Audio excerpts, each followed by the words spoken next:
Ready and go. I don't know what to say other than the story that he used to say things and I put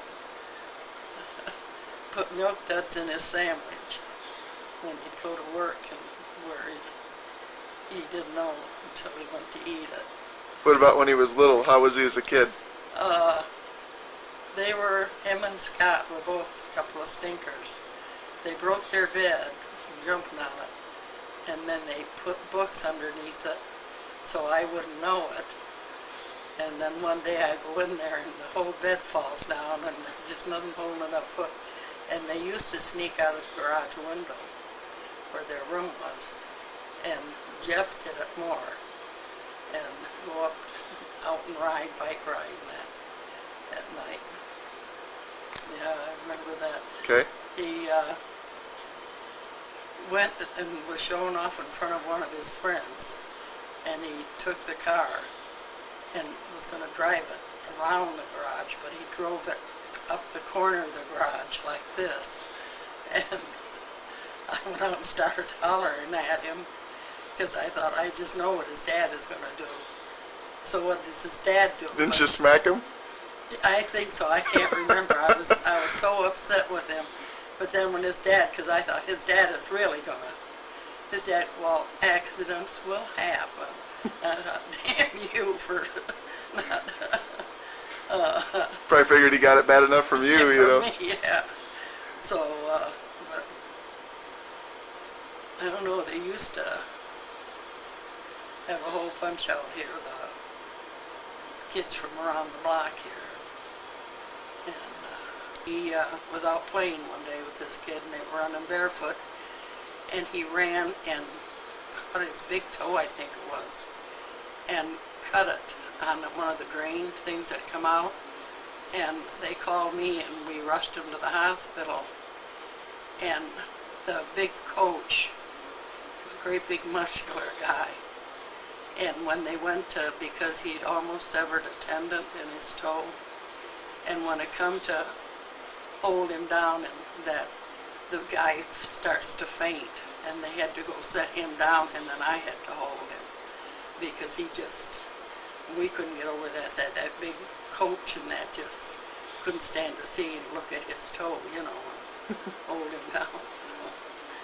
Did you talk about Jeff Martin? Jeff Martin? Jeff Martin. Well, nobody around, is there? I don't see anybody. Okay. Well, I'm his father. Really? Yeah. He's a pretty dangerous guy. That's what I've heard. Yeah, he's tried to do me in several times. He bit me one time when he was little. I knew right then that I was going to have a lot of problems, you know. Then it went on for a few years. And then he threw a cup of hot coffee on me. Burned. I had to throw him up against the wall that time. That's terrible. I know it. Well, then it went on a few years later. He got to be a man. Tried to kill me in his basement one time on his shopsmith. I was trying to drill a hole in something and with a round saw blade. And he said, well, he came over and he said, you're not going fast enough.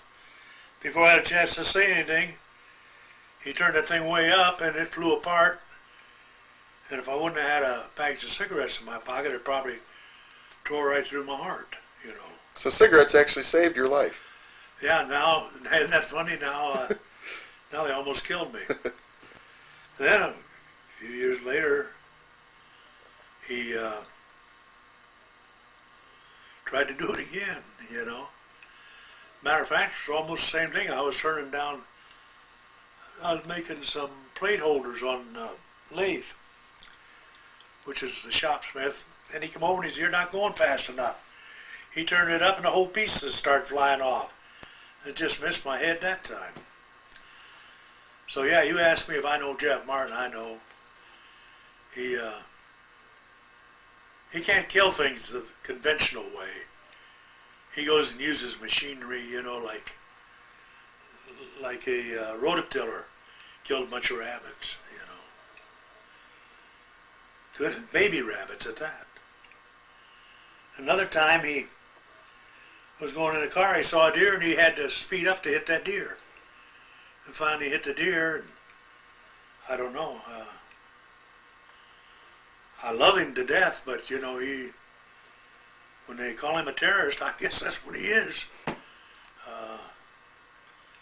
He's going to be 50 years old. I hope he straightens up. You know what I mean? We all hope that. Yeah, so happy birthday anyway.